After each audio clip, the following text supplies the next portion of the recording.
Okay, guys, you ready? On that note. Hey, everybody. Welcome to another episode of My Worst Date. I'm Cassie. I'm Keegan. I'm Christina. And boy, do we have a lot to discuss. Wow. This has been a week. Yeah. Yeah. I found something on Reddit that has deeply disturbed me. And it is an Ask Women post.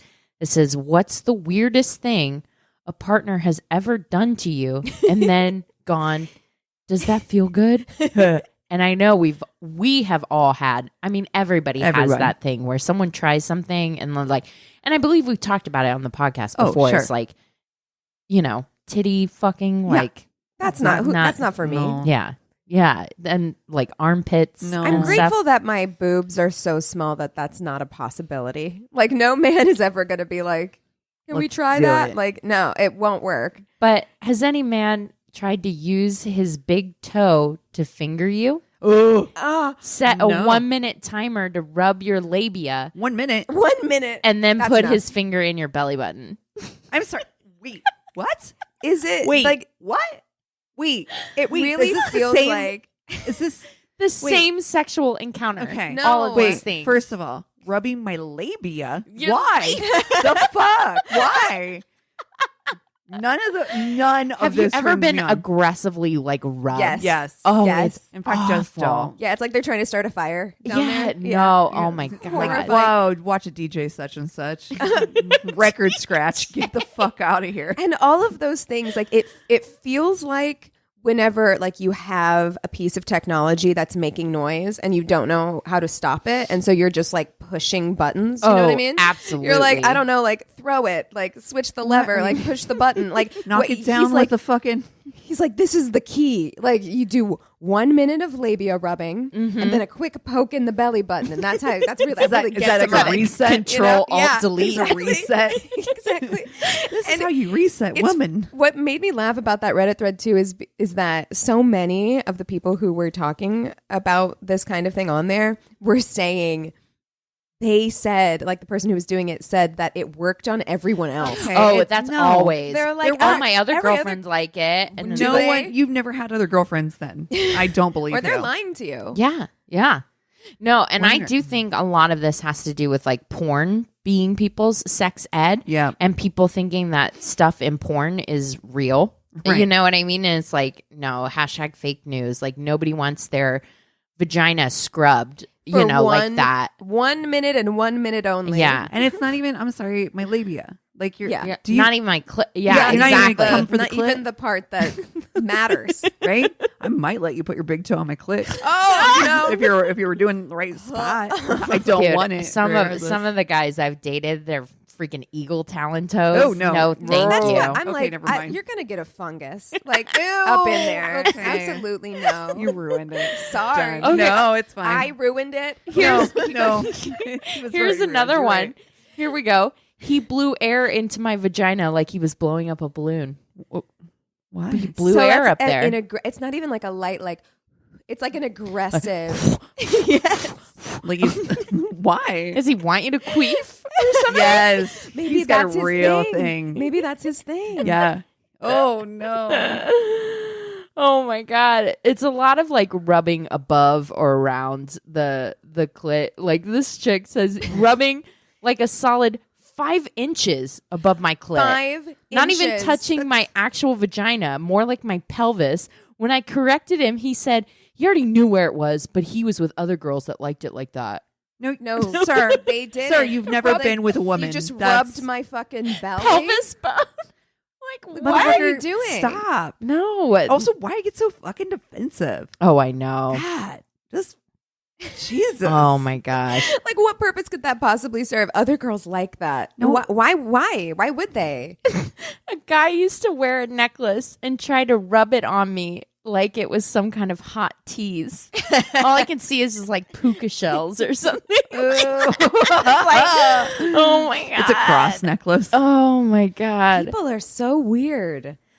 what they think, like what? And look, This is the problem when there's no communication. Yeah. No, there's this one though that I'm looking for that Keegan and I were like, we're fucking dead. Like we can't. Oh, he had an outie belly button and I have an innie. yes. He tried grinding his outie into my innie really hard No. and was moaning about how good it felt. That's so.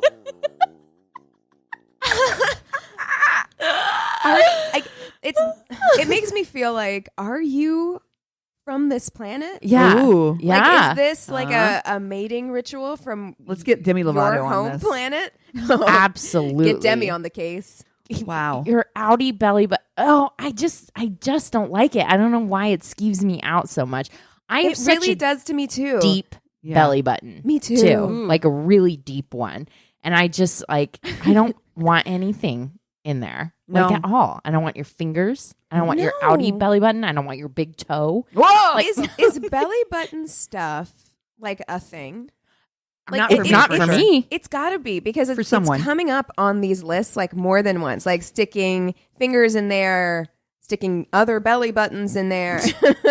No. Yeah, no. It is not an erogenous zone for me at No. all. Me neither. Like skip it. You know what I mean? You're at track A with the titties. Yeah. Go ahead and skip to track B That's with right. the vajay because Right. Nothing in between. yeah, there's Nothing no there. Yeah, there's no secret song. There's nothing else going on in between there. Yeah. No. No. No hidden tracks. Nope. I promise you. Oh my gosh. I don't know. I don't think I have any like weird erogenous zones. I think the only one I have, the back of my neck is Yeah. very sensitive. Mhm. I don't think that's That's not weird. That's pretty No, normal. Yeah. yeah, I don't think that that's weird. I do think it's sexy for a guy to touch the back of your back, like lower oh, the back is small of sexy. your back. Yeah, Mhm. yeah. Mhm. Like I think that's sexy. Or I mean, it is when you read about it. Oh, Like because I don't know in real life if I really like that. You know what I'm saying? Like, are there things that you're like that was great in that one romance book that I think read? Oh, I there are would- tons of stuff that I like in romance books or True. in porn that I don't want anything to Well, do I about that in sent real you- life. I sent you that TikTok of that scene that has gone viral from like the 2007 Pride and Prejudice, where he like helps her out of a carriage, and then he's walking away and he does that hand flex thing because his hand have touched her hand. masturbated to that scene. You're not alone. I fucking promise you that I If have. The It internet is has taught me anything. It's that sexy. you are not alone in that at all. And it is. Wow. It's so hot. It is. It's like he was like touching her was like electric for him. Yes. And you're like, oh oh. my god, that shit turns me like you can't believe that's what we play for. Yes. That's peak Jane Austen, Yes. repressed sexual energy, and I live for that. So I guess Honestly. I could be on the list too. 'Cause I'm like gently unclench your hand after and just keep doing it. Don't stop. Don't stop. Don't stop. Do it again. Do it again. One more time. I don't know. It was really weird. She just. God. Oh man. Wow. I am over here in the unrelatable camp.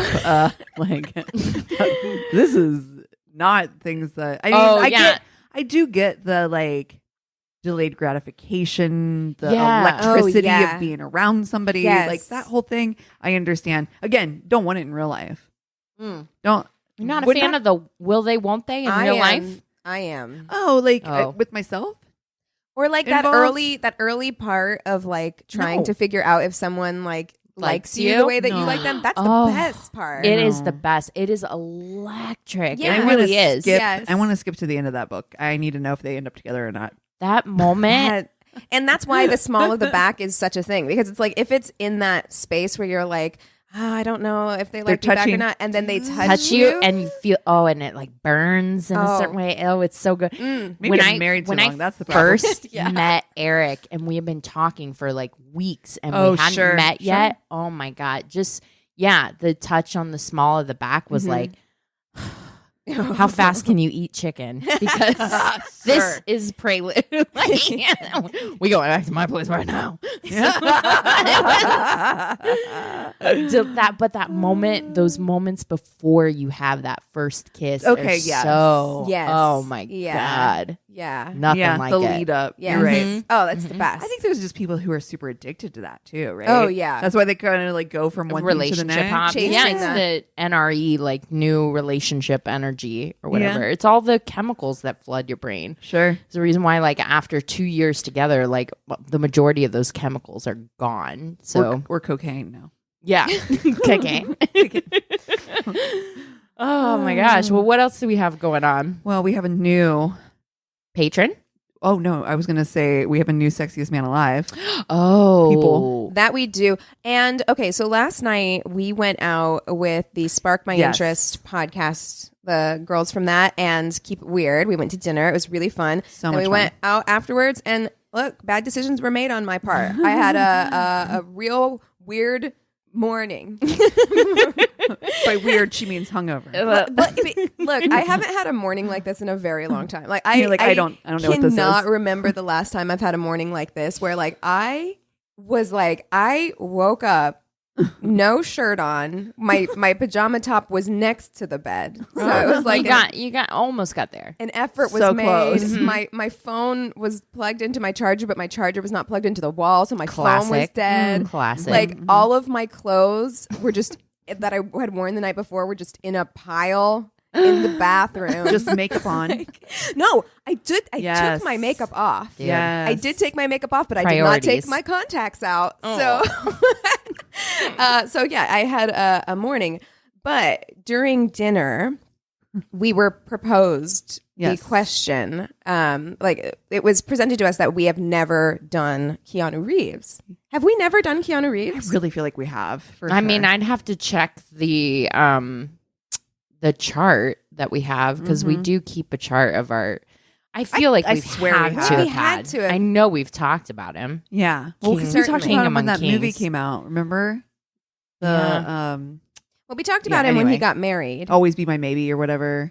Oh, He was in that movie. Oh yeah, Oh, he yeah, played it's himself. so funny. Yeah. That's right. Yeah, but so Paul Rudd we've is done Keanu Reeves characters. That's what we've done. Did we? But John we've never Wick. done. Yeah, but we've remember never that. done Keanu Reeves. That's right. We did Neo and John Wick and someone else. I remember now. Yeah. But we have not done Keanu Reeves specifically. Got it. And so we were talking about that, and we were talking about Paul Like Rudd impossible people, right? being the sexiest man alive. Yeah. Absolutely. And like if we had both of them in the same FMK, like that would be so difficult. And then we were trying to think of like, okay, it's like if What's we wanted the to make a impossible scenario? a truly impossible like FMK, like who else should we add to that? And we tossed some people around this morning. Yeah, because Oscar Isaac was on my first list, but Doesn't do it for Cassie. I just think it's here's my thoughts on it. Like I just don't think Oscar Isaacs is iconic for me. Like I don't know if he's just like he's not been around in my lexicon long enough. Right. You know what I'm saying? Right. Like for me to feel you don't have that parasocial away. relationship Yeah. with Oscar Isaac that you do Right. with Keanu Reeves or Paul Rudd, right? Exactly. Like Yeah. they're just I agree with they've been that. part of our lives like forever. Yeah, a long time. Yeah. so we found our third finally, and so the impossible FMK stands thusly: Ryan Reynolds, Keanu Reeves, Paul Rudd. No friend. This is a true cage match. Cage match. Fight to the death. Fight to the death. Mm.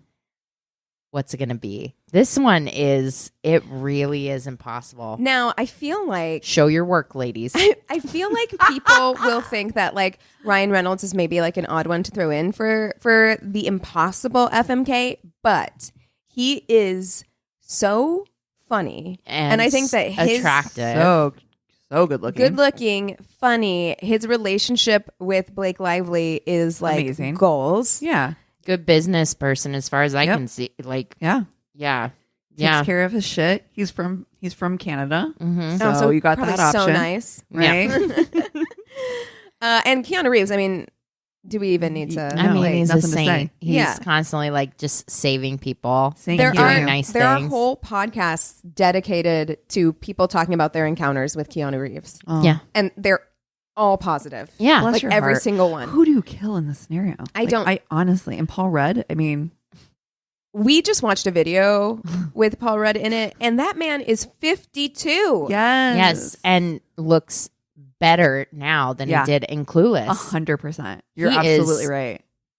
an aged wine that I'm just like, or like a scotch. I'm like, oh shit. Oh, now we're Blue Label. Okay. Because we've been. And here's the thing about all three of these men too. Like, I feel like if they were not celebrities, all of them are attainable too. Like, I think that that's part of what makes them so attractive. Yeah, this isn't like You're a Brad Pitt or a Clooney or that kind of thing. This is part of why it makes it impossible, is because it's like, Ryan Reynolds is really attractive, but I've also known people who were that attractive in real life. And like, it wasn't like I couldn't speak to them, right? Like they were like, they were attractive, but they were also like chill, you know? Yeah. Oh, I think I know what I'm going to do. Okay. Oh, wow. I'll let you go like that was first because very I have fast. no clue. Okay. So I am going to marry Paul Rudd. Okay. That is who I'm going to marry. That's it's smart. because I think both him and Ryan Reynolds are very funny. However, I feel like Paul Rudd has a more wry energy, which is more my speed of humor. That I really feel like Ryan Reynolds is sillier. And while they're both funnier, I would just like gun to my head would prefer a Paul Rudd straight-faced, like the straight man kind of humor. And so, I think we would laugh. He seems nice. He seems like he would be a great uncle to my nieces. Like he's just got like he's got fun he's gonna play with the kids. uncle energy. He's got get on the ground, Yeah. play with the kids energy. Yeah. I think that Ryan Reynolds does too, to be honest. Oh yeah, but I'm strictly going You with said my guns sense ahead. of humor. Sure, guns Paul ahead. Rudd is the one that I would prefer. Okay. Now, who would be a better lay, Keanu Reeves or Ryan Reynolds? I'm not touching that with a 10-foot pole. I'm gonna let you do it. You bury your you own wanted grave to on go this one. And first. I'm You gonna. wanted to go first. I feel like Keanu Reeves would put on Pretty Hate Machine and fuck my brains out. Yeah. I get a real 9 Inch Nails vibe from him that I'm just like, I mean, feel like Keanu Reeves is unassuming. Like, I feel like looking at them both, like my knee-jerk reaction would be that like Ryan Reynolds would be better in bed, but I actually don't think that's true. I actually think that Keanu Reeves is gonna like, He's quiet. yeah. I'm hearing the song Closer in my head right now.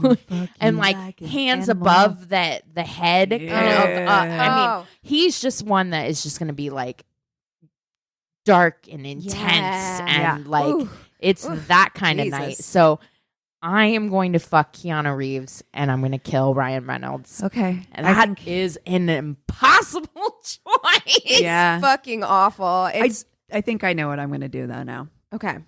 All right. Oof. God, it really is fucking impossible. Okay. Like I feel bad, honestly. Yeah, there's no okay. Because when you were explaining the difference between like a Ryan Reynolds humor versus a Paul Rudd humor. Paul Rudd's always the straight man. And I love that. For the most. I love that. And I kind of like that even for my own humor. I like kind of playing that kind of straight man accidentally fucking did something stupid kind of thing. Right. I don't know if his humor is my full-time humor though. That's what I'm gonna say. You feel more like the stuff that Ryan Reynolds does with Blake Lively, where it's that kind of like they like make fun of each other. That's that your feels speed. more I your feel speed. like that's your Am I speed. gonna do exactly Blake Lively, where it's like I cut him out of the picture and wish us happy anniversary, and it's just a close up of me and 100%. That's you. Yes. Yeah. I think that I think I'm gonna marry Ryan Reynolds. I love that for you. Actually, it works really well. I feel like we're the exact type of hilarious together. I think we're all going to marry different people, and I think that this is going to work out for us. I do too. Because I know who I'd put Keegan with. I know. Okay, so because I'm gonna marry Keanu, or no, I'm gonna marry Paul Rudd. No, you're gonna marry Ryan Reynolds. I am. You are. I'm sorry. I'm gonna marry Ryan Reynolds. I think that I'm gonna marry Ryan Reynolds. I'm sticking with that. And then Who are you going to fuck, Keanu or Paul Rudd? It's so tense. So hard. It's so hard. I don't know. Oh my God. I really thought I knew for a second. Yeah. Because I'm kind of like I kind of feel like I would rather marry Keanu. No, I don't feel like I could deal with that intensity. He's too good. He seems also like I can't live up to that good. I put Keegan with Keanu because he seems like they can get down on some activist shit together. You know what I mean? Yeah. Yeah. But I can't kill Keanu either. And honestly, I think Paul runs. Go for it, girl. Dude, we're going to get mail anyways. Listen, shoot your shot. Are going to have opinions. It doesn't matter. It's okay. Oh it's okay. God. I'm so nervous.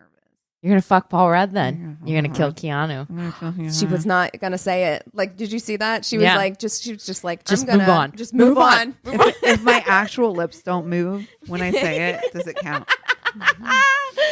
All right. Hey, I love that journey for you. I think Paul Rudd would be the type of lay, but he wouldn't mind that you brought like your vibrator to the table. Oh, you know what I mean? Like he'd be like, and let's goes mess with down that. For He's down. sure. Oh, yes. He is Mr. Pussy. He likes it down there. Mr. Pussy. Yeah. He enjoys it down there. Oh, that is the best. He holds you on the side of your, you know what I mean? Oh, yeah. Yes. Your punches. Yeah. He gets his arms around. He gets in there. And when he says sit on his face, he means sit. Put your fucking weight down on his head. God damn.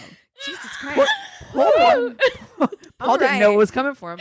Hey, I mean, if I'm honest, I think all three of these men are more than happy. Honestly, like you can't go wrong. Yeah, really. All three of these men are gonna accommodate in the bedroom. I think. Yeah, fully. absolutely. Okay, this is very, very hard. I think I have to marry Keanu because you guys you would accomplish great things together. He would make me a better person. You guys would have like a foundation that would help like so many people. I just know it. I wonder what his sign is. I get very like grounded vibes. Oh, see, I think he's very Pisces. Really? Yeah.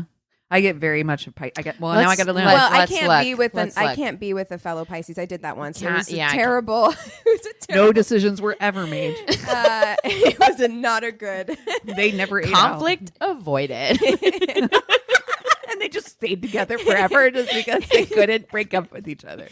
Yes. Oh no, it was a terrible decision. So if he is a Pisces, I'm gonna have to change my answer just for that reason alone. But also September 2nd. September. Libra? No, it's not a Libra. It's whatever is right before a Libra. Virgo. He's a Virgo. That's great for you. Oh, hell yeah. That's a sister sign. Yeah. Pisces and Virgo are sister signs. Well, perfect. Yeah. Perfect. Okay. So now I want to know everybody's sign. Shit.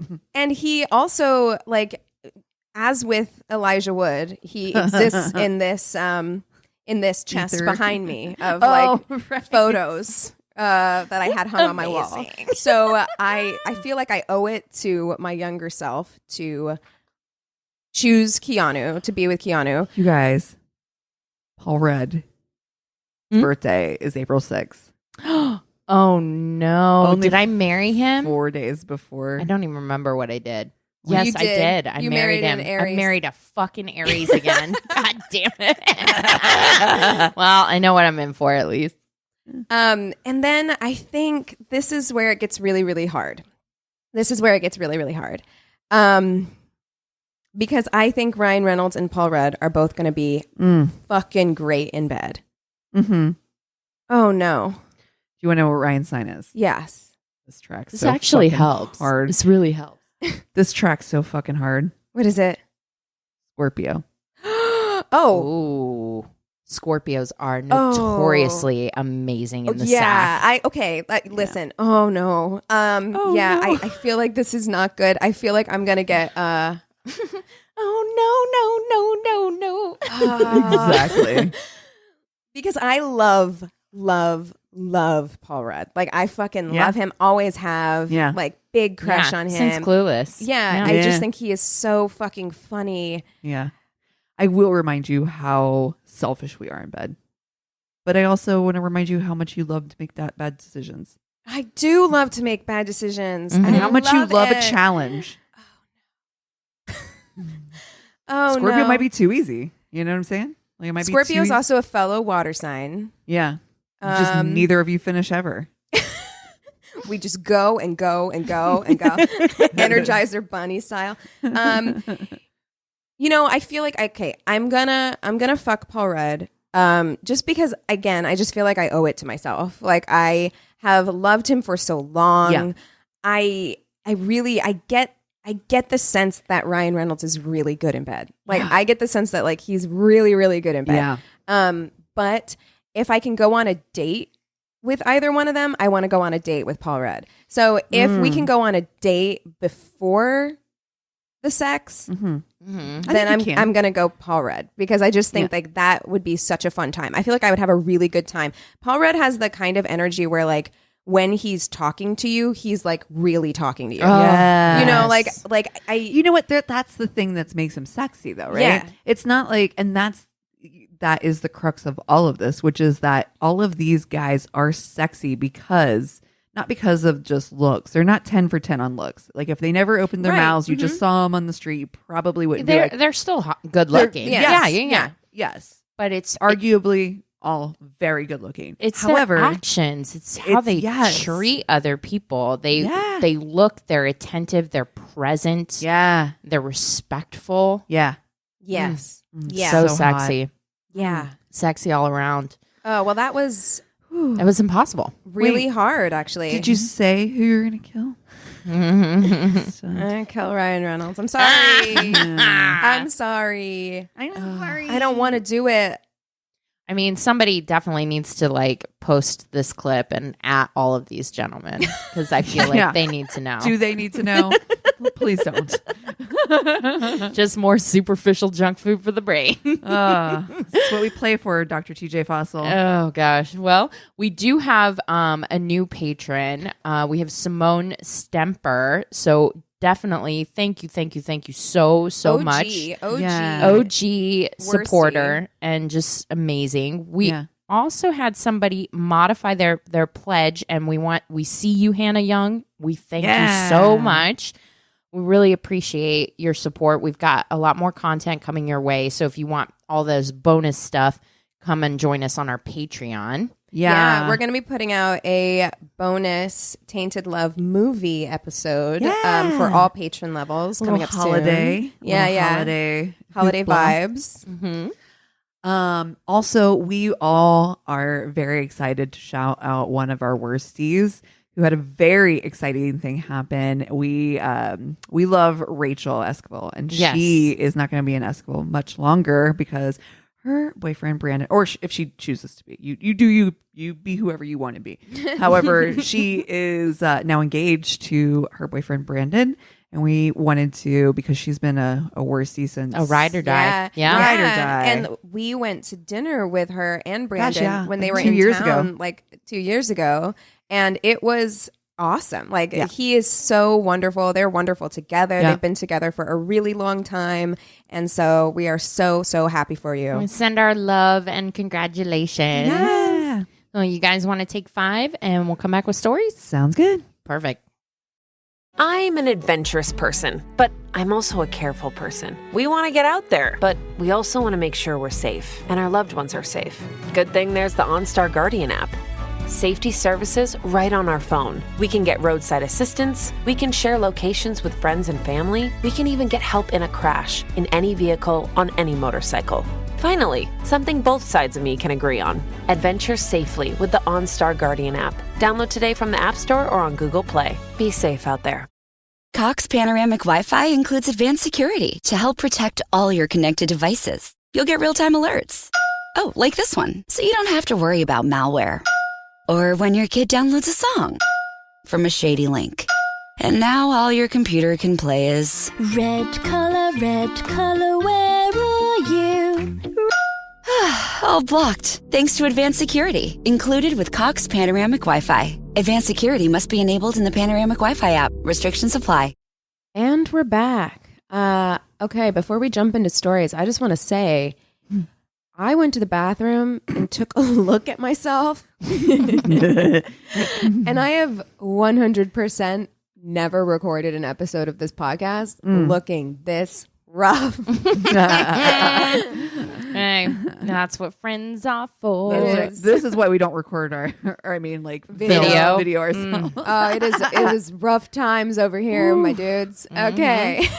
We just laid on the carpet for a good solid 5 to 10. Yeah. It was Yeah. nice. And it was nice when I had my eyes closed. When I opened my eyes, I was like, is this rug moving? I was like, Oh, no, it's not. It's fine. You're like, it's fine. It wasn't. Turns out that rug was not moving. Turns out. Wow. Spoiler alert. Okay, so I'm going to get us started with stories this week. This is a listener story. Yeah. Shame receipt. Keep sending them in. All right. I love a shame receipt. Hi, ladies. I think this qualifies as a shame receipt, but you tell me. It does. Spoiler alert. Oh, It does fucking qualify. love shame receipts so much. Can't wait. When I was 15, I went on a cruise to the Caribbean with my family. I was just old enough to join in on the teen group activities, and I was so excited. Cassie loves. feel this vibe so hard. The story so far could have been written by me. Cassie was the one on our group trip that was just like, what's the itinerary for the day? Like, she's like, they have trivia at 4 in the lobby, or we could go. That's awesome. Yeah. You why else are you on a cruise? You love doing all of that Yeah, I mean, stuff. if you're not at a place, they have all kinds of things to do. Yeah. So much more room for activities. What am I going to sit in my bed chamber?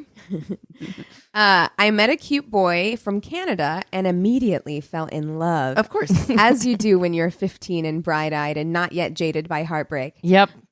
We had a whirlwind week stuck to each other at all times. I experienced my first makeout sesh and my first tequila shot. Yes. Cruising when you're a teenager. Amazing. I was devastated when the week was over and I came to the realization that I would likely never see him again. We exchanged emails and AIM handles. This was pre-Facebook. And made promises that neither of us would be able to keep. I went home and life went on as normal, and soon I forgot about him and moved on to the next object of my teenage affection. Several years later, when I was in my mid-20s... He's like, but you promised.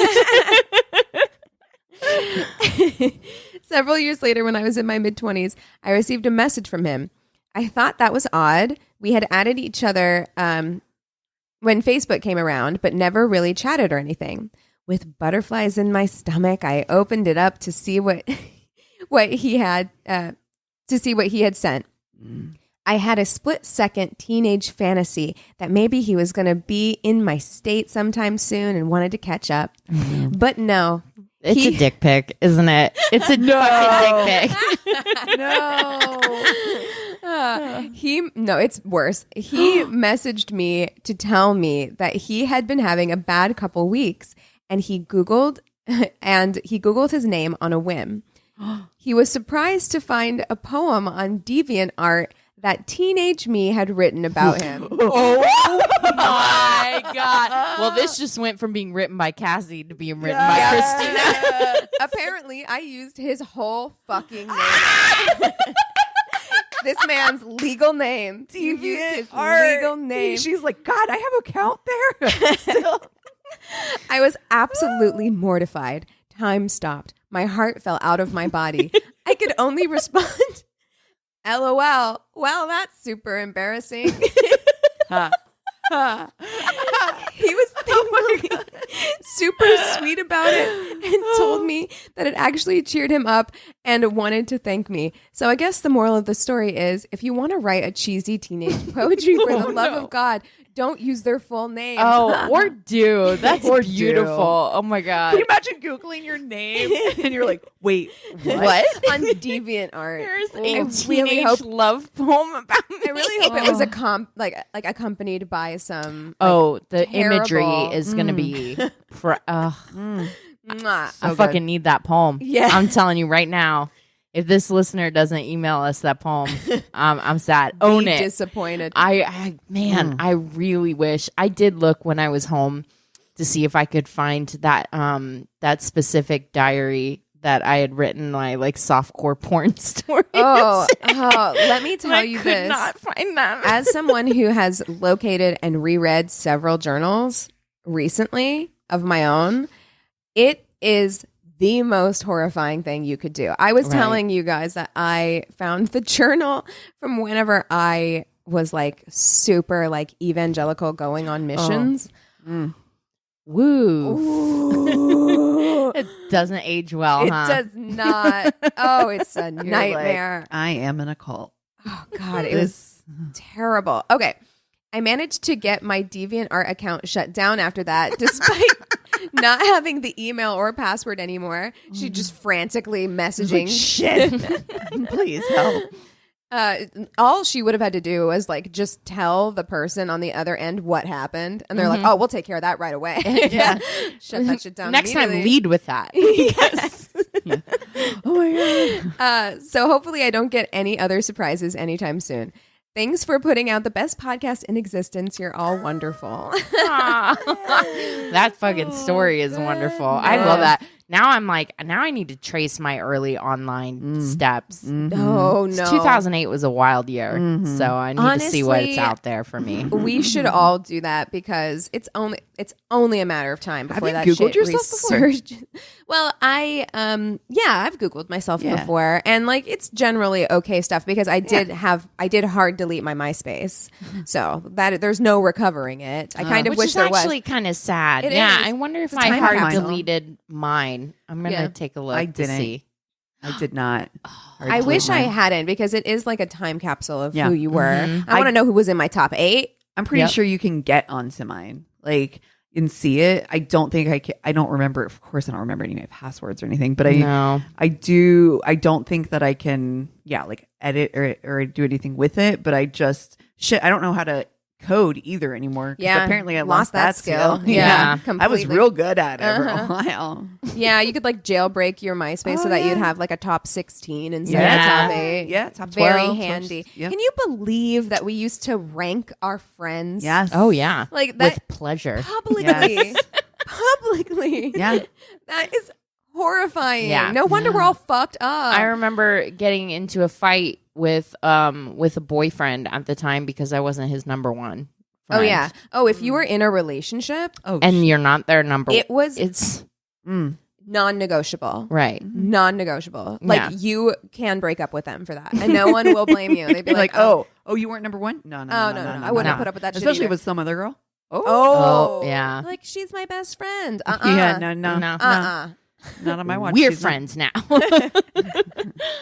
Well, I have a listener story from Molly who writes, "Hey friends, I've been listening for a long time, almost since the beginning, and thought it was finally time to share my story with you all. Several years ago, I was at my friend's apartment before a night out. She had some neighbors a couple doors down, and we had invited them over to have some drinks before we all went out to the bars down the street. We had a great time, and I ended up hitting it off with one of them. We had all gone out a few more times, and finally, we'll call him Joe, and I went home together after a sloppy night of drinking." Oh, can't relate. Sloppy nights? Oh, we've all had our share of Yeah. sloppy Look nights. at me right now. So we get back to his place, and we are aggressively making out on his bed, me on top of him. Now, I'm not sure what happened. Did I fall asleep? Did I have a dizzy spell? I don't know.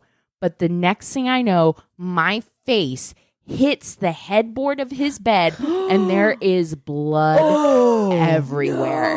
I'm talking pouring out of my nose, down my face, down my arms, all over his bed and him.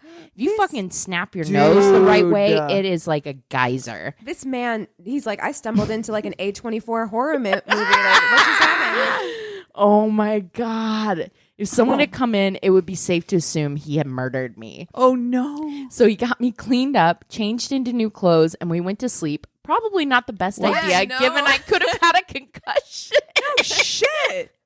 I feel like that's not the step. Listen, she was I sloppy just- drunk, okay? Just hit my head really hard. I'm just going to take a nap. Just take a little nap. Don't rest my Oh, eyes. God. I'm just going to rest my eyes just for a second. Shh. The next morning, we wake up, I say goodbye, and did the walk of shame down to my friend's apartment to give her the rundown of the night. To make matters worse, I walk into her apartment and her parents are sitting there making me explain why in the world I was bruised and covered in blood. Yeah, I would be like, if I saw her face, both of her eyes were black, covered in blood. She just came in overnight, but literally 911 is dialed. And I'm like, we're arresting the motherfucker. That'd be my first thought. Yes. Be like, who did this to you? You don't know him that well did either. this to you? Like, yeah. Needless to say, Joe and I never saw each other again. I'm now happily married, and my husband loves to bring this story up, especially mornings after I've been up all night snoring because of the broken nose I got while trying to get down with a guy after a night of drinking. Girl, get that deviated septum fixed. Yeah. I cannot believe that she broke her nose and then was just like, night, night. Like, what? Dude, I definitely could. Well, I've never broken my nose before. We're talking sloppy nights. So sloppy sense. Definitely. Yeah. You're like, I'm just tie. I'm tired. Yeah, exactly. It's the reason why you got your pajama top out and then was like, no. I can't do it. I can't do it. What makes sense in Tell the me moment. again, Keegan, about how you couldn't. I'm just saying, I've never broken a bone before, but I tell that it is pretty painful. Dude, breaking your nose too. But I've done that. You know, if you're trying to be all like fucking sexy, like on top, that kind of thing, and she just pulled a wild cowgirl move and just she's like, we're done. Dude, head butted the headboard. That is some fucking full on nonsense I would do.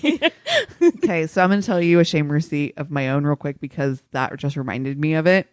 I was a dancer for a while, like in my early 20s. I wasn't 21 yet because I couldn't drink, and they would do like nights where you would like dance off, pants off, dance off. I mean, it was a strip club, so of course it was pants off. But yes, but I thought I was gonna be super smooth and do this like really sexy floor routine. Oh my God, I'm loving this already. Me too. I am loving it. So I made this move to like, and I was just gonna like bring my head down. Oh. So and guys are like, "Oh, are you okay?" Was it on the pole? It's on the fucking stage. On the stage. You just brought your head down and just fucking headbutted the floor. And you were probably doing one of those like sexy hair. Oh, hair flips for sure. Totally. Oh God, that's so funny. And then I quit that night. No, I'm just kidding. Oh my God. There was that day I was trying to be all fresh and fly getting out of your pool or whatever. Remember that? And I fucking fell and jacked my leg up. Your ass so fucking hard. I was like, whoa. Oh God. Is there anything worse than trying to be sexy and just biffing your life? If I tried to be sexy, it is guaranteed that I'm running into something. Just my forehead. Bam. It was so fucking loud. Oh my God. In my head it was anyway. Did you complete the routine? Oh yeah, I tried. I would just walk it off. Yep. I probably had like a fucking goose egg. Like, oh my God. There was one night, actually, I used to have, do you remember those old school stereos that had like the tape deck and the CD player and all that shit? And then, so I had one of those on a shelf right above speakers. Yes. Yeah. Right above my bed. And I guess my hand got caught in one of the fucking wires and I brought the thing down on my fucking head in the middle of the night one night as a teenager. And I'll be damned if I wasn't. I mean, first of all, it fucking hurt as a crazy way to try to like wake up. You're like, went back to sleep. I'm like, shut. Like, that's the number one thing that I'm like, you do not go to sleep after like a concussion. I'm like, I've done that like 5 times in my life, at least. That You're like, I used to be so much smarter. You have a real if I die, I die energy about it. You're like, well, I'm tired. This happened. Oh, I'm so glad I shared that shame receipt. That's so great. Poor Thomas. Honestly. All right. So I have a story that I got from Reddit. And it starts. It's a long one. It's a wild ride. So buckle up. I was 22. I started a new job and met this super cute guy at work. He had a previous girlfriend who he'd broke up with about 6 months before we met. She would sometimes randomly come into the shop and he would always tell her that she shouldn't be there, that they had been broken up for months and that she needed to leave him alone. Anyway, he and I started talking and flirted for several months. After about 3-ish months, he finally asked me out on a date. He's very introverted and I am not. So it took some time for him to feel comfortable enough to ask me out. We go out to dinner and he's just so sweet and so cute and adorably awkward. And I really liked him. After dinner, he invited me back to his place to talk and I agreed. And we just chilled at his apartment talking and no hanky panky. Mm-hmm. This is like legitimately Chris and I's first date. I love. Yeah. Like we literally went back to his house and just sat on his bed and just That's talked the fucking best. for fucking hours. It was was amazing. It was the best. And that literally was like the next day I was like, Mom, I met my future husband. So there's that. I was sitting on one sofa and he was sitting on another. All of a sudden there was a pounding on his door. He calmly gets up and locks it. And locks it? Locks it. He's like, where were we? And I hear a female yell, "Did you just lock the door on me?" It was the ex. Oh. I'm sitting on the couch. He's calmly asking her to please leave through the door. All of a sudden, the front window slides open and she sticks her head in and starts screaming at him. At this point, he's still calmly asking her to leave while I'm sitting on the sofa clutching my mace. She then climbs in through the window. No. No. Yes. And I see this woman. She's like 5'11" to 6 foot tall. I'm 4'11" for reference. Oh, no. And I thought, holy shit, I'm going to get my ass kicked. She's a full foot taller than you. Yes. Then she sees me and says, "Who the fuck is this bitch?" All the while, he's calmly trying to get her to leave. She went ballistic and started tearing down pictures in the living room, trashing them. 911. Moves to the bedroom, and I could hear her screaming, throwing things, breaking stuff, all while my date was standing in the doorway of his room trying to get her to stop. He never raised his voice. And it seemed like that wasn't the first time that this had happened. Oh, my gosh. He went and got his neighbor and said, "I need some help with S again." So the neighbor came over, but she didn't do anything except for stand next to me in front of the doorway in shock. Just needed another witness. We just need someone to just be here. Just be Wow. eyes. Meanwhile, we can hear things escalating with her in the bedroom. I feel like I should mention that she that she had been dealing with, some pretty serious stuff at the time. And he calmly walks into the bedroom. And after a minute or so, he walks out of the bedroom with her in a bear hug, guiding her out of the house, not shoving, not pushing, just as gently as possible. She was kicking and screaming, moving her out of his home. She then went and laid down in the courtyard, rolling around in the grass, crying and screaming. While the three of us, me, the date, and the neighbor, just stood there for a minute. Date then said he was going to call her cousin to come get her, but before he could make the call, the cousin walked up.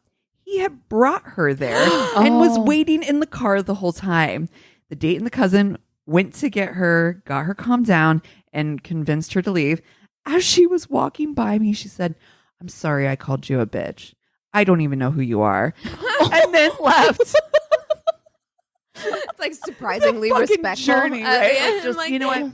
I acted that was a out. bridge I'm too far. Sorry. Yeah, you look great. Love this outfit on you.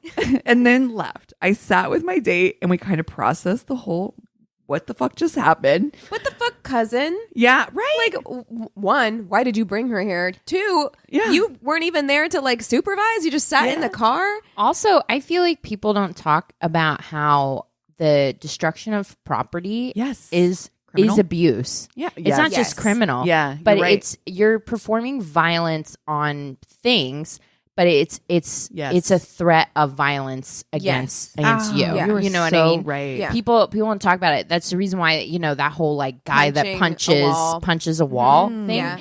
it's abusive, it's manipulative, and it's a threat. It's a fucking it's threat. An intimidation tactic Yes. as well. Like Yes. I can punch a hole in this wall. Imagine what I could do to your face. Right. And Exactly. then they want you to be Yeah. grateful that they're like, oh, I redirected my anger. Yeah. Like, oh, I didn't gosh. hit you. It's like, oh, thanks so fucking much. Yeah. Like, Yeah. As you're God, that's sweeping such up a good drywall. point. yeah. Yeah. Wow, that was like a therapy visit. Totally. That really just opened up A lot. Yeah. I always tell Wow. people, I'm like, if a guy you're dating Oh, yeah. punches shit and breaks shit, Yeah. remember I told you I dated I can't be with a Pisces because he would do shit like that. I don't like punching holes in walls and breaking Yep. stuff. I Like, have an ex like that Oh too. my God, I dated a Pisces like that too. weird. Interesting. We're all like side-eyeing Eric now. We're like, No, No. I cannot imagine. no, No. would never, No. would never, would It's never. not. Anyway, after then left, we processed it. I eventually left and drove home about 45 minutes. Surprise, surprise. It's always. Always. And called him when I got home, pre-cell phones, to let him know my got home, his request, and to see if he'd called the police. He did, but not to report what happened, but so that they would do a welfare check on her and to make sure she was okay.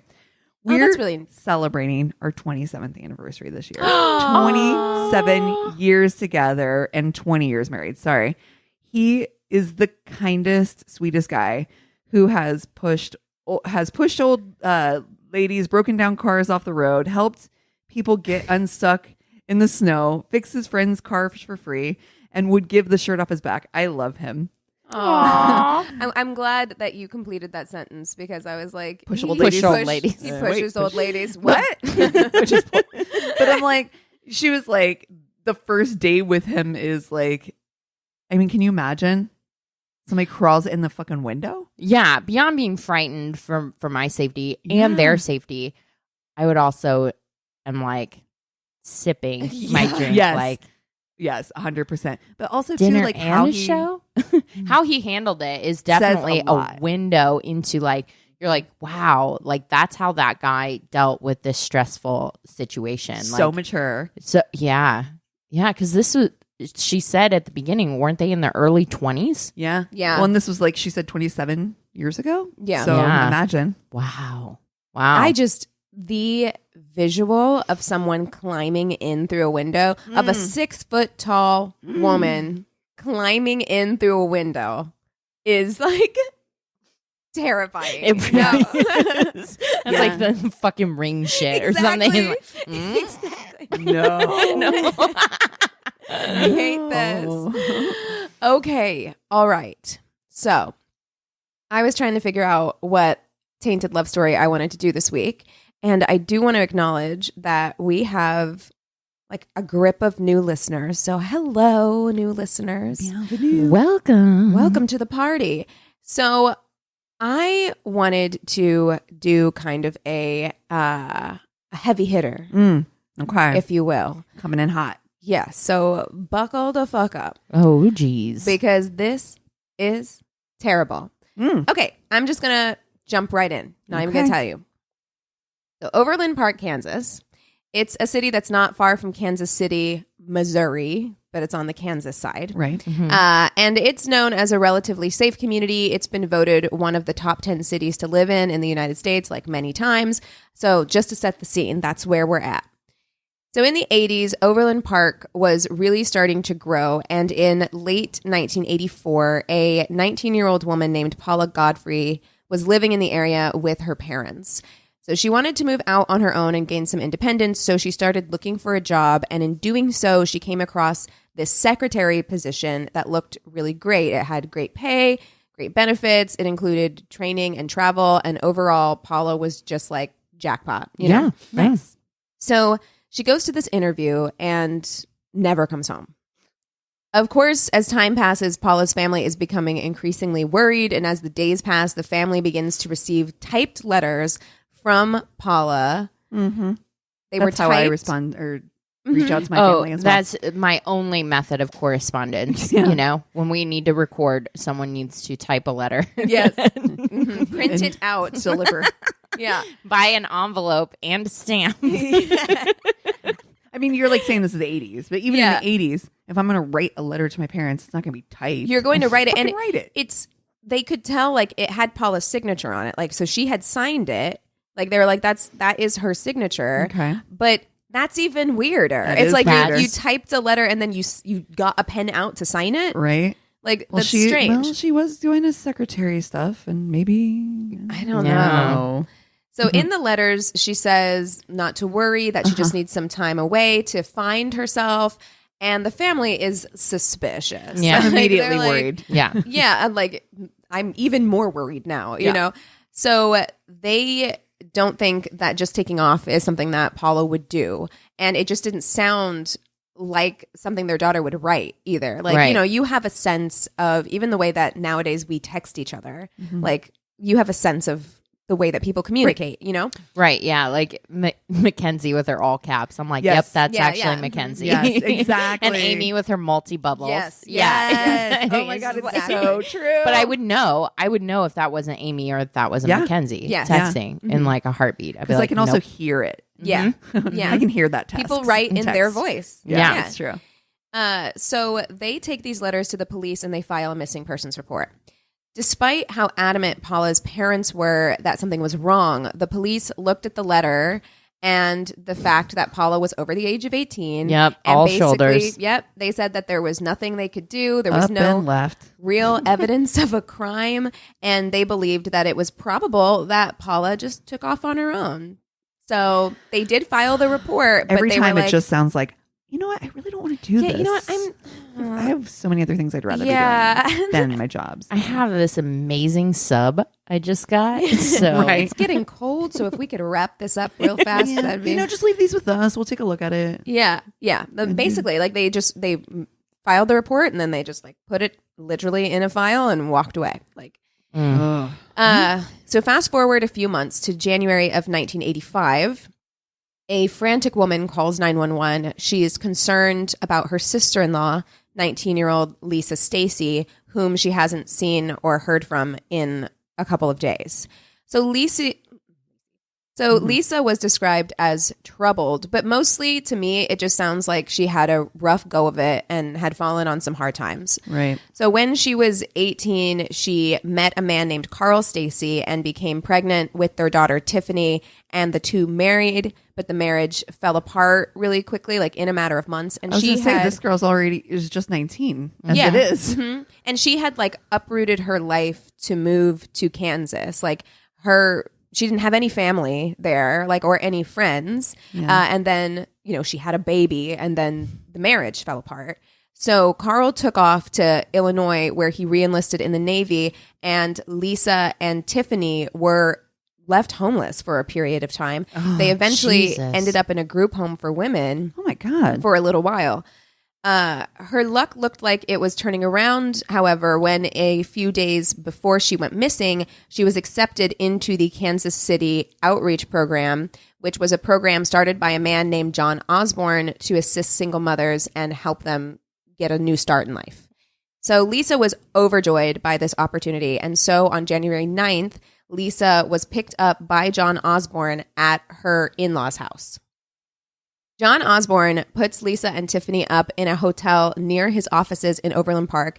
And later that evening, Lisa's mother-in-law receives a phone call from Lisa, and she's hysterical. She's saying that they're telling her that her mother-in-law is trying to take her baby away, and they've made her sign these blank sheets of paper, and she doesn't know what they're for. But why would she try and take her baby? And the mother-in-law is trying to calm her down and tell her that, like, I would never do that. I'm not involved in it. Whatever they're telling you, like, I'm not involved in this. So don't do anything. Don't sign anything. This is sketch, right? Oh my God, that's terrifying. Terrifying. And at that point, Lisa says, they're coming now, and hangs up the phone. And that's Ooh. the last time anyone hears from Lisa Stacy. Oh no. Oh my God. I can't believe I don't know this story. Oh, nothing. it is. I know nothing. It gets so much worse. Okay. So the next day, on January 10th, the in-laws go to the hotel and they learn that Lisa has checked out and that the room had been paid for by a local business. So when they check to see who the business belonged to, they learn that it did not belong to John Osborne, but a man named John Robinson. So they get the address for his business. It was called Equitu. And Lisa's brother-in-law goes to check it out, but when he arrives, a young man who works there wouldn't let him in the building and basically like pushes him out. What? Yeah. And then that evening, the Stacys receive a voicemail on their answering machine, and the person on the line says they're a local priest by the name of Father Martin. And Father Martin says that he runs a mission downtown, and he tells the Stacys, like, hey, don't worry about Lisa and Tiffany. I've seen them around the mission. They're fine, so just like chill out. But by the way, Put 'em on. they're not here anymore. No. They've left town with this dude named Bill. No. Oh, No, they didn't. No. So the Stacys, not a family of dummies, I love the Stacys already. they call the mission. It's a real mission. They call the mission, and they're like, hey, I need to talk to Father Martin. And they learn that there is no Father Martin working there. Yeah. Star 69. Yeah. Who's calling me? Uh-huh. Who's calling me? So now is when they call 911 and file a missing persons report. And when they do, like a little light bulb goes off in the investigators' heads because it sounds eerily similar to Paula's case from 4 months before. Well, kudos to them for actually like Right. making that connection too, Yeah. because there's a lot of stories we have where Yeah. that doesn't happen. Yes, Oh, no. but Is that where the kudos in? yeah. Okay. So they go and find John Robinson, the owner of the business that paid for Lisa's hotel room. And they discover that this is the same John who runs the Kansas City outreach program. And I couldn't find anything about them asking him like, yo, why do you use a different name? Yeah. So I don't know about that. But he basically tells them, yeah, Lisa was recommended to me for my outreach program. So I did pick her up and take her to my office, and I wanted to help her out. But this guy named Bill showed up, and she said that it was her boyfriend and that she didn't need help anymore. And away she went. Like, this is what he says. Uh-huh. So he basically says that she was going to move away with Bill and start a new life, and that he should offer the outreach program opportunity to someone else who might need it more. Doesn't really track. Like, she was very excited about this. The family doesn't know a Bill, right? Yeah. So police are like, okay, cool. Thanks for your time. Like, they're just like, okay, sounds good. Yeah. Sounds good. And so they go to tell the family what he said. And the family is like, No. that doesn't sound like Lisa, right? It just doesn't make any sense. But still, the cops are like, well, That's what he said. And he's a guy, so And- he would probably know. and Lisa is troubled and she's over 18 and there's just not much that we can do. She probably just wanted to start a new life. Just all shoulders. Bye.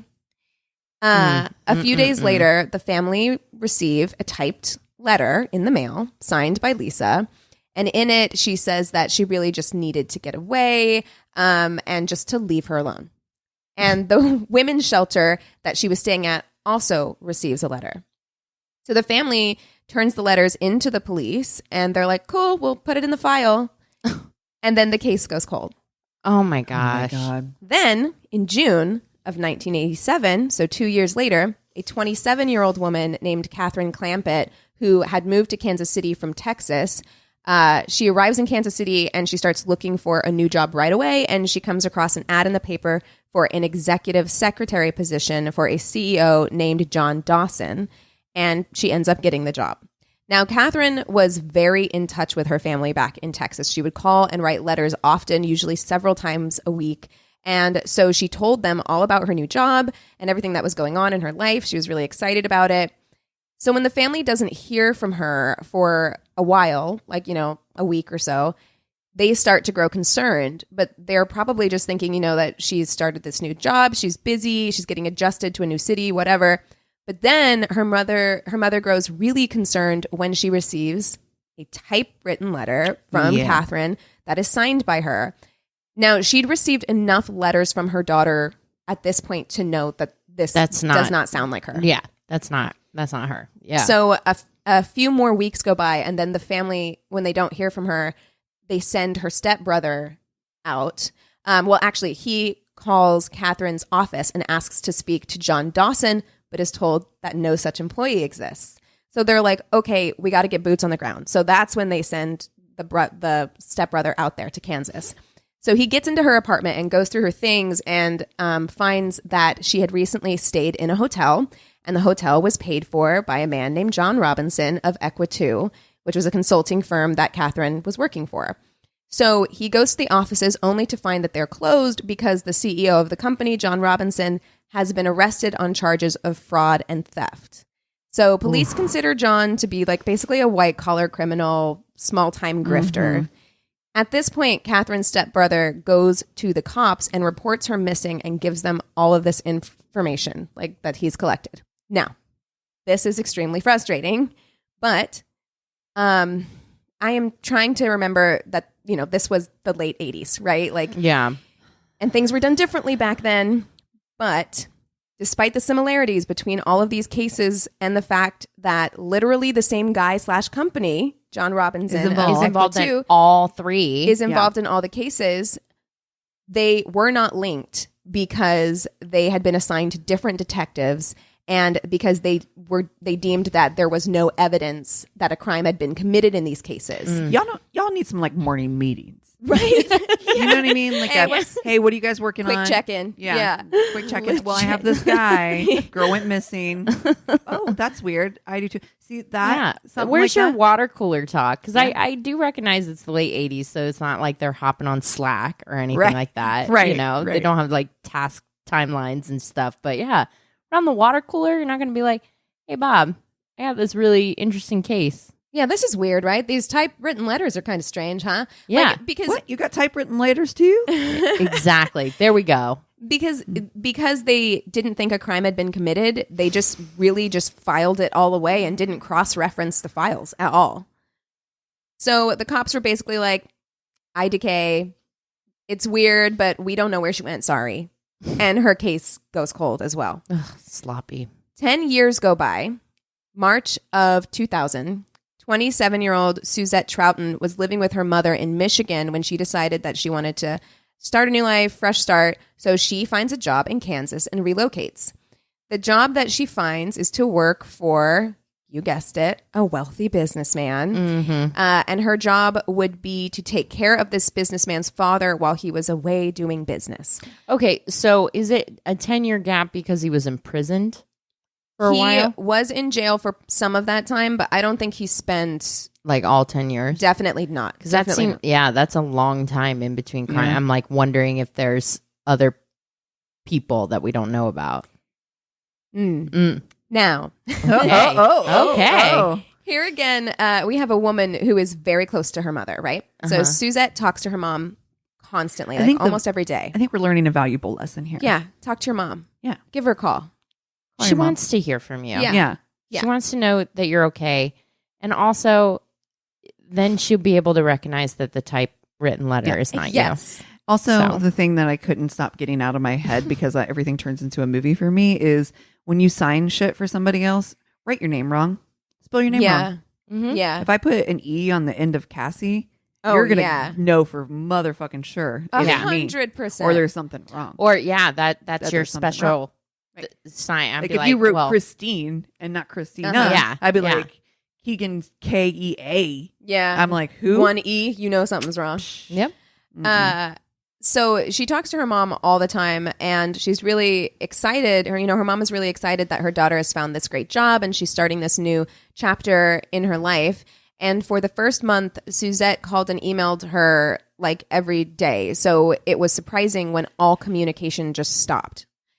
Suzette's mom is on this shit fast. She wastes no time. She hasn't heard from her daughter in a couple of days, and she's like suspicious. So she finds the contact info for her daughter's employer and is like, hey, I haven't heard from my daughter. Do you know anything? And he's like, oh, yeah, Suzette skipped town with a dude named Jim Turner, and they're planning on sailing around the world in a sailboat. So that doesn't happen. Nobody, no, it doesn't. That's not true. Okay. That's not true. Yeah.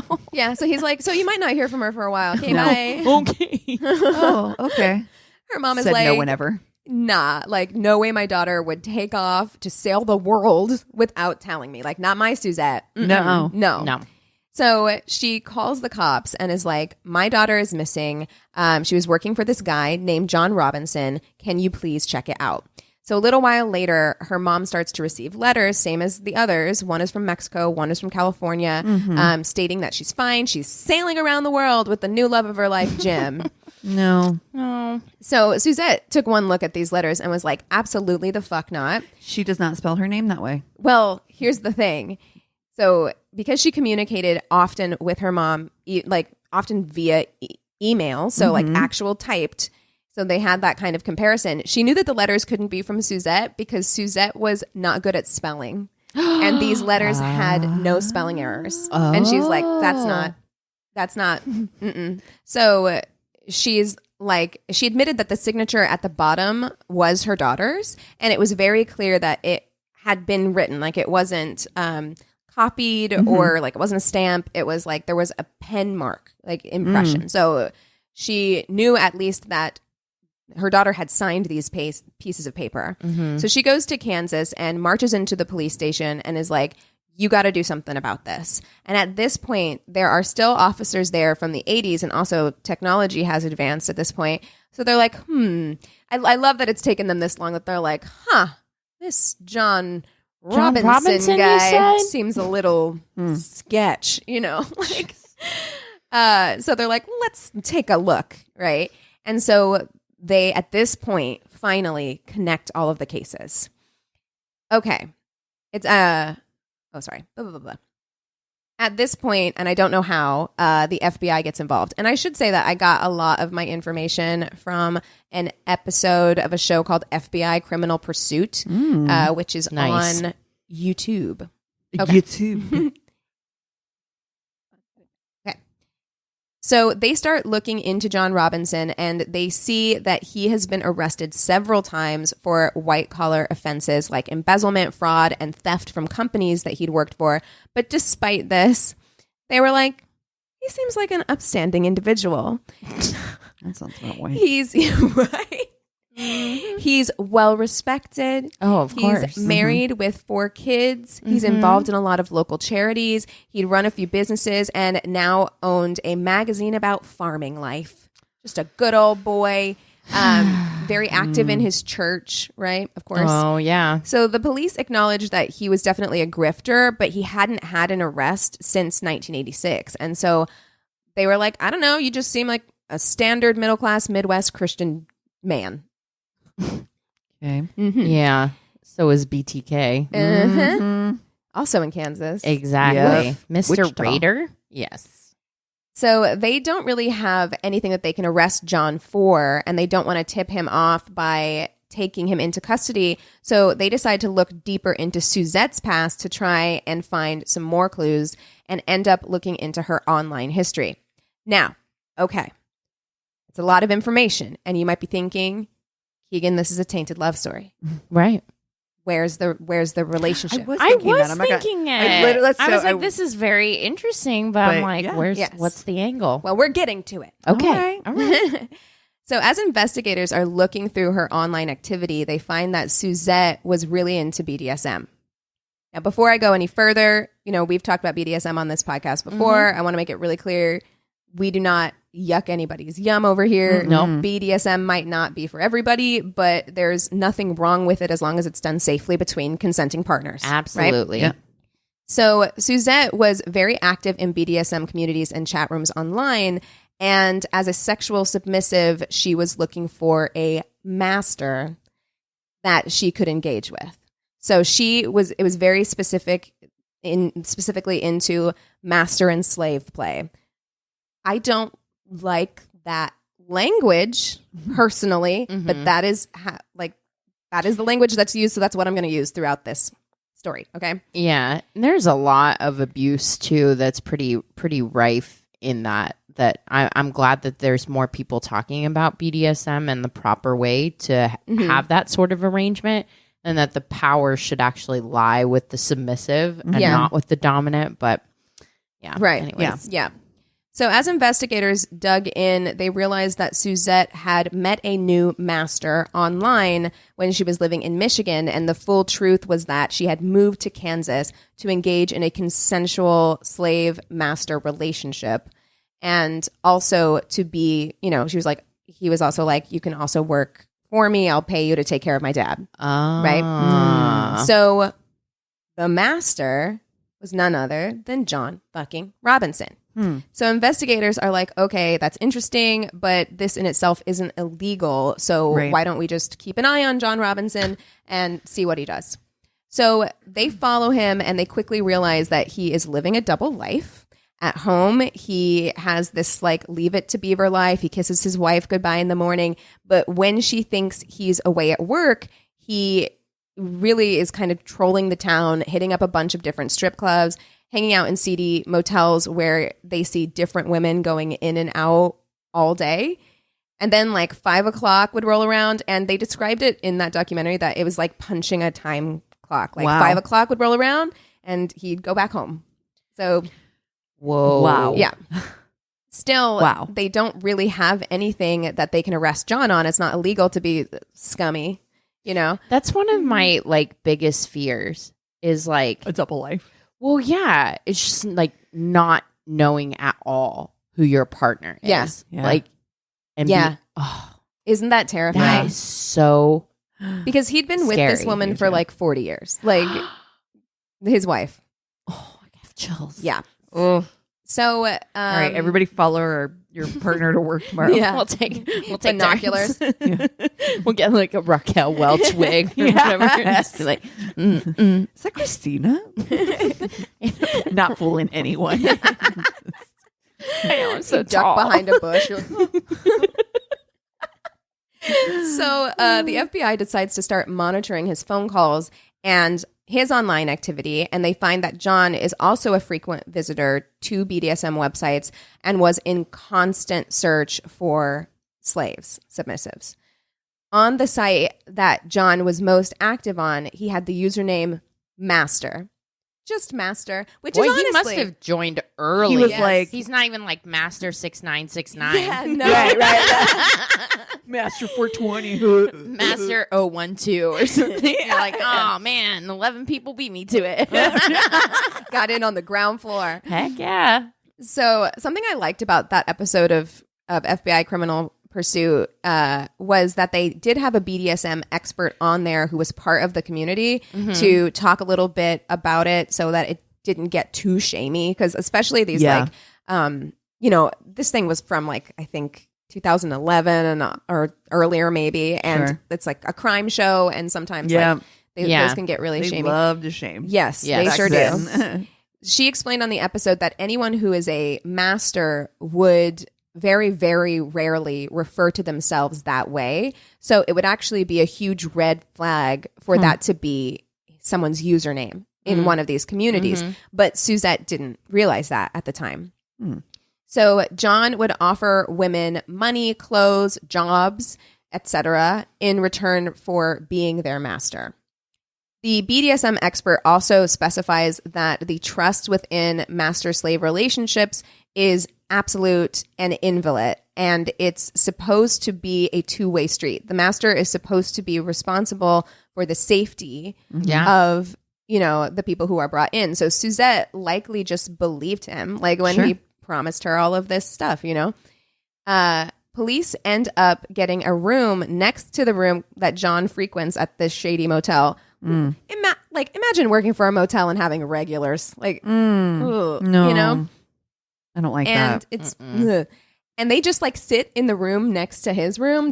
I'm just picturing them like with glass to glass the to wall. the wall. Yeah, That's exactly what I was imagining. And they are hearing slaps. They are hearing and they're like clearly hearing sex stuff happening. Like there's sex acts happening. But at this point, And they're giggling. They're like, but at this point, they know he's part of this community. So like clearly there's slapping and stuff happening, but they're like, it's probably consensual. Yeah. But then they get a big break. A woman comes into the police station and says that she met a man named James Turner online when she was looking for a job. And he was like, cool, let's set up a job interview at this hotel. Weird. No. And also, Mr. Turner, aren't you halfway around the world? by now? Jim. Jim. So she goes, and while there, the two get into a disagreement, and out of nowhere, this guy slaps her hard in the face. No. And so she goes to the front desk, and she's like, I'm filing a report on this guy. I need his info. And they tell her that his name is John Robinson. So she files a complaint for sexual battery. And then another woman comes in and also files a complaint for sexual battery and robbery against John. And the cops are like, okay, this is getting out of hand. We have enough to bring him in. Like, let's go get him. Mm-hmm. So they go to his house. They tell him that they're there to arrest him. And he's like soups chill about it. He invites them in. He's really friendly or whatever. And they tell him that they're arresting him for sexual battery and robbery. And he's still pretty chill. But when they get him in the handcuffs, they're like, oh, and by the way, we know about 4 missing women that all seem to be tied to you. So we're going to need to talk about that too. And at that moment, he, like, all the blood drains from his face and he has a panic attack. Mm. While they're holding him on these charges, they secure some warrants and confiscate his computers and all his files dating back many, many years. Oh, can you imagine being that job, digging through somebody's computer? This kind of person's computer, too. Ugh. So while searching his stuff, they find that he has 2 storage units, one in Kansas and one in Missouri. So they go to the Kansas one and they find a shit ton of birth certificates, driver's licenses, social security cards, etc., all of them belonging to women, including some of the women who were missing. Ooh. So they find out that John's family owned a farm in Lynn County. So they go down there and they search it.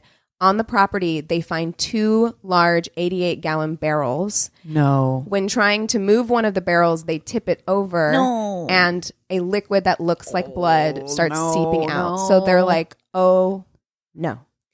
And when they open it, they find Suzette's body. When they open the second barrel, they find another woman inside, but they didn't know who this person was. This was not any of the missing women that they knew about. No. So they go to the other storage unit in Missouri to search that, and in it, they find 3 more barrels with 3 more bodies inside. Again, other than Suzette, none of these bodies match the women who had been reported missing. Oh, these like So they're sex like, workers. God. Oh, fucking no. Right. So a few weeks later, they're able to identify the body of the woman in the barrel on the farm, and this was 21-year-old Isabella. Isabella was a Polish immigrant who had moved to Kansas in 1999 to marry John. Oh. I know what you're thinking. Wasn't John already married? Yeah. Yes, he was. So the two didn't end up actually getting married, but they did find a slave contract in John's documents between him and Isabella that gave him basically total control over her life. Oh. When Isabella went missing, her family didn't report it because they had been receiving signed letters and emails from her that said that she was traveling around Europe. So they were like, I don't know, she's wanderlust, Both Isabella and Suzette had died from blunt force trauma to the head. As far as the other 3 women found in the barrels in the storage unit in Missouri, they were able to ID them as 49-year-old Beverly Bonner, 45-year-old Sheila Faith, and the other was her 15-year-old disabled daughter, Debbie Faith. Oh, that's awful. None of them had missing person reports. So Beverly had met John when she was working as a prison librarian while he was incarcerated in the 90s. Despite the fact that both of them were married, they began an affair. And when John left prison, Beverly followed him to continue their relationship. So she divorced her husband, who was a doctor, and she started receiving $1,000 a month in alimony checks, which doesn't sound like a lot. No. John finds out about this, though, and I guess that $1,000 a month seemed enticing to him or something because he kills Beverly and starts cashing her checks every month.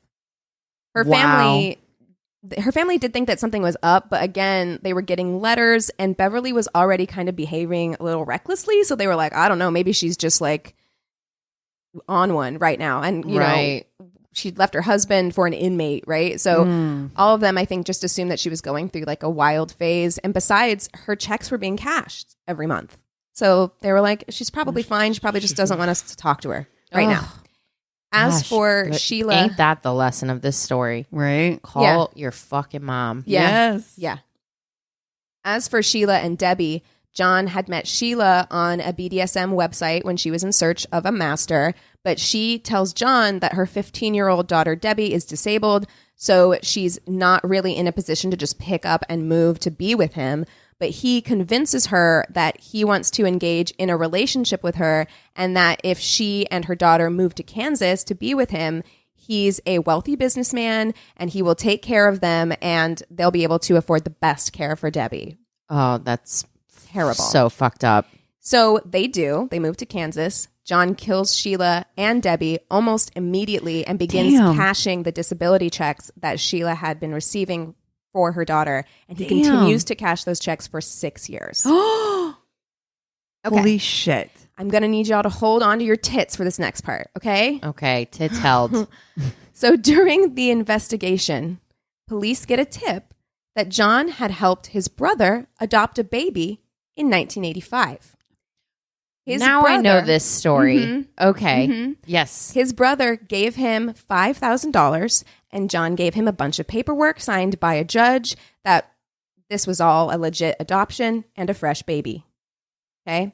Turned out that the baby was Lisa Stacy's baby, Tiffany, and she had been living with John Robinson's brother for 15 years. You're fucking kidding. She's a teenager and she's just been like, these are her parents.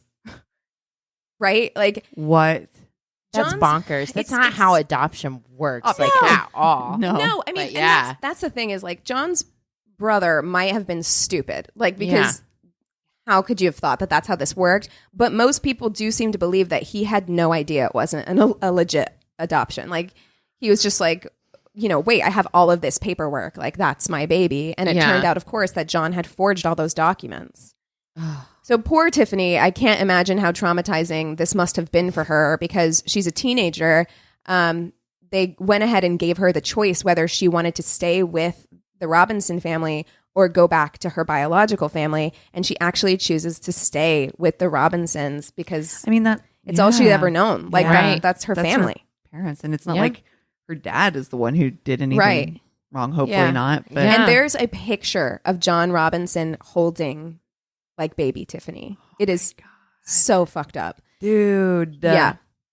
Later in life, she would actually sue the hospital that recommended John's outreach program to her mom because, yeah, what the fuck? Like he was in that outreach program was in like they had a deal with like a local hospital and that hospital recommended people. Oh no. Like terrible. Did you hear about, speaking of hospitals and babies, did you hear about that case here in California, wasn't it? Where like IVF, they accidentally swapped.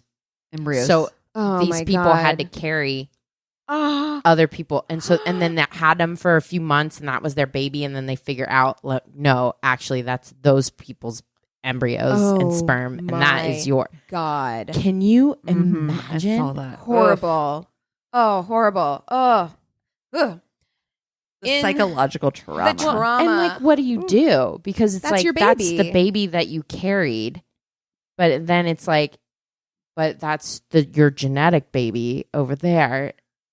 Isn't that I that's don't know. rough? It's Yeah. They're suing, and I'm like, secure all of the bag because yeah. that is a very traumatic. It's an impossible like Yeah, it's impossible. it's an impossible like decision. Yeah. You know, that's terrible. In October of 2002, Sorry. oh, that's okay. To go back to this impossible decision, I'm thinking like long term. I think it's easier to explain when they're a teenager that something happened when they were a couple months old and oh my gosh, there was a weird swappity swap, but we finally got you back. I think that's easier to explain to a teenager than, oh, by the way, you're adopted or you're our child, but you're not our child.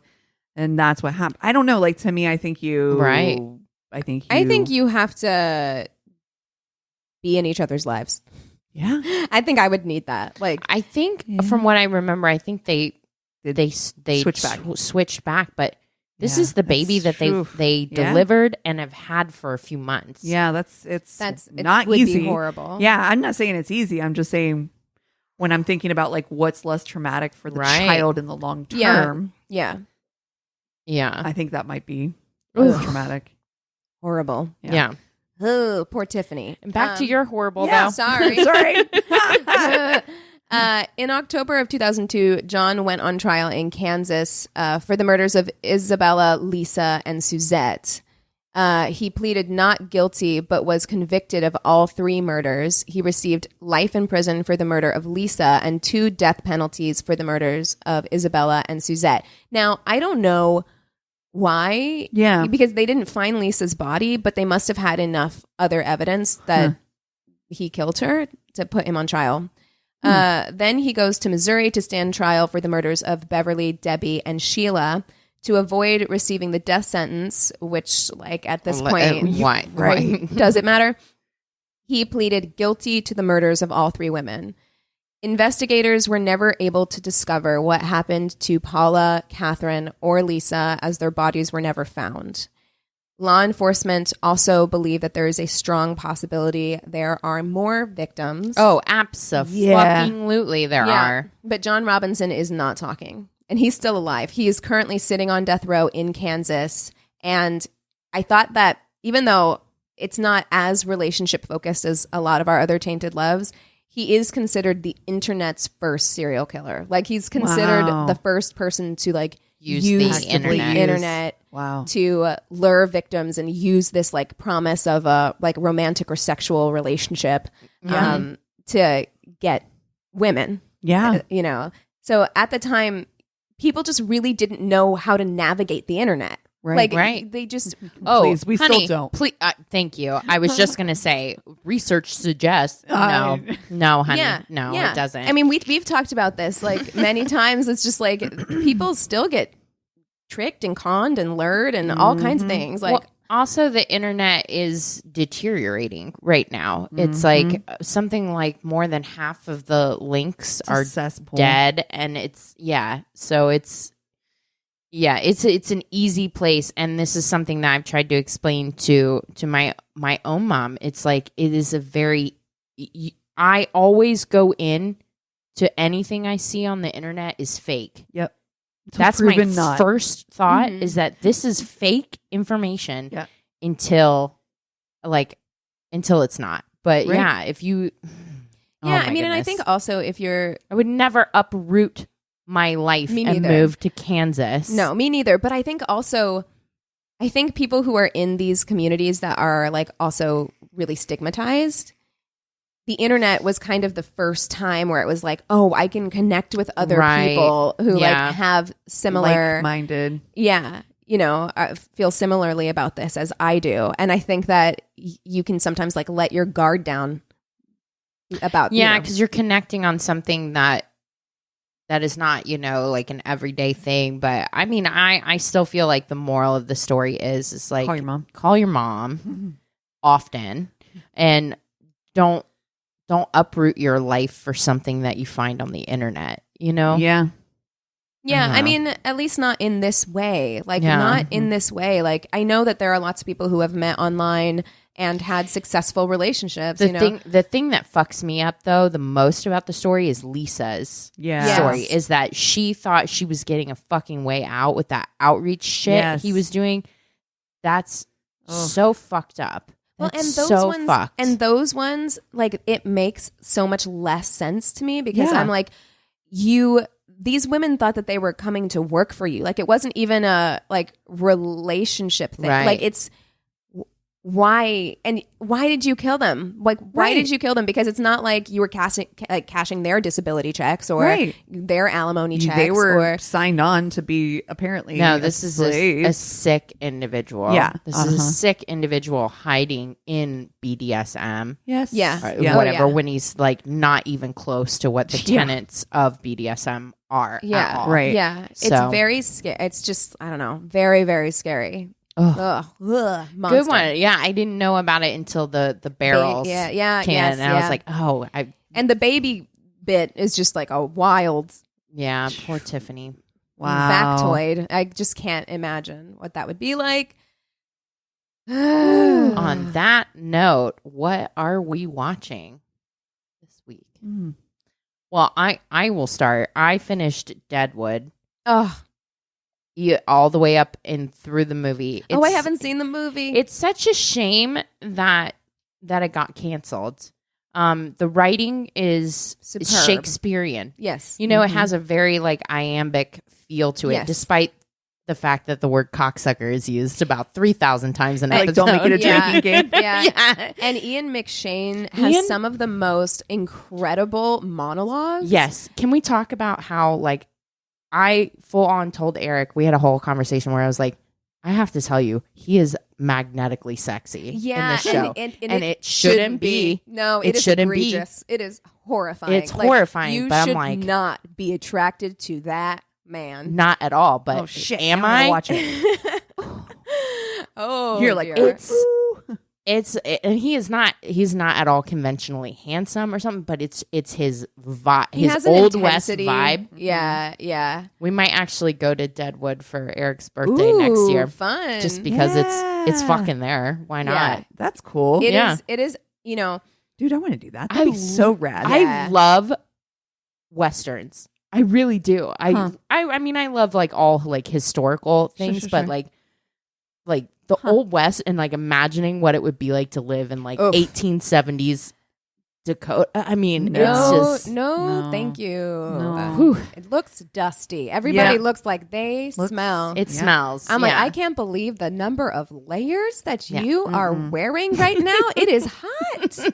What are you doing? So yeah, no, I definitely recommend it. We're kind of going on a spree of like shows that are critically acclaimed Yeah. that we never finished or Sure. never watched kind Yeah. of thing. So Deadwood was on it. Definitely recommend. Yeah. The movie gives it a nice little wrap up Oh, nice. because you know how the third Yeah. season just ends and it's Yeah. not a real ending. So Yeah. I recommend the hate when movie. that happens. Me too. Yeah. Okay, so I watched the show on Netflix. I was just looking for something kind of like spooky vibes. You know, I finished The Chestnut Man, but I wanted something that was, I love foreign language shows, but I wanted something that was in English so that I could have it on while I'm doing other background. things, you know? And so I watched a show called Chambers, and it has Uma Thurman in it Oh, and Aidan Quinn. And I don't know how I feel about it. I don't think I liked it. great. Like I watched it. I watched I the don't whole thing. It's about like a girl who Like, don't recommend. gets a heart transplant and like is having all of these like cellular memories like of the other person. Oh, okay. And then like her Yeah. family is like rich and weird, and they kind of like take her in. It's weird. It's a weird show. Okay. Okay. All right. There's a culty aspect to it. Yeah. It's it's strange. All right. Okay.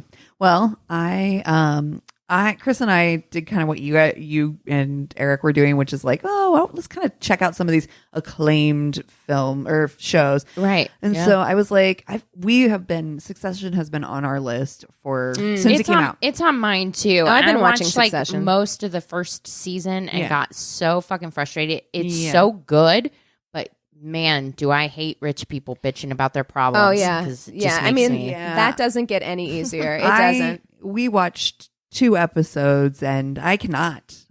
It's not for me. It's just not not what I'm looking for. So Yeah. I found some art history Baroque program on Amazon, and that's what I've been going to sleep to. There you Nice. go. Nice. Yeah, Succession. I am watching it. I'm watching the 3rd season right now. It is so good. Like it is a technically Right. great The acting, show. fantastic. Flawless. Like the writing, Kieran Culkin, great. insanely Yeah. good in that. Also they're somebody that shouldn't be hot. awful. But also someone who shouldn't be hot. We should fuck, marry, kill people who shouldn't be hot but are for some reason. Absolutely. I'm going to write that in our book right now. Because speaking of that, I was watching Succession and Adrian Brody is in. He is so fucking hot. fucking hot, and I'm like, Also shouldn't your, be. Your face doesn't Objectively. make sense to me, but it's like Oh. so hot. I am so attracted to Yeah. Adrian Brody. Same. He has been on my list since day one. Yeah, So I waited on him when I first moved here to LA, and he is very intense in person. Oh, God. Like Mm. eye contact and Okay. very present. And I was like Jesus. very damn, it's hot in uncomfortable. here. Yeah. Yep. Yeah. I am Piercing. piercing eyes. Yeah. And I was just like, I'm scared, so but also turned on. right. Yeah. What's Yeah, happening? exactly. Oh, Who is the actor that plays Kurt Vonnegut in X-Men? Kurt Vonnegut, the Yeah. sci-fi author? No, like he's what's the guy who goes through the walls and stuff? Oh, Magneto. No. Oh, that's the guy that goes through the walls. No, yeah, Magneto. does go through the Oh walls. no, I know who you're He, talking like, about. zaps- Nightcrawler. Nightcrawler. Thank you. His real Alan name Cummings. is yes. Thank you. Sorry, that was a journey. That was It's a okay. journey. I'm here for you. Yeah, I like it. I like where we was like. I felt like charades. Alan Cummings Wow. as the fucking dude face in Cabaret. Yes. Why is he so fucking hot? He's really hot. I don't know. He's definitely a unique hot. Anyways, yeah, I put it on the list. So episode 180, our FMK will be people that shouldn't be hot. So if you have suggestions, definitely write them Let in. us know. If you have shows that we should watch, if you have stories, please. I know it's holiday time. Yes. Give me those holiday stories. Go to our one-stop shop of website. It's myworstatepodcast.com. And we love you so much. Cheers.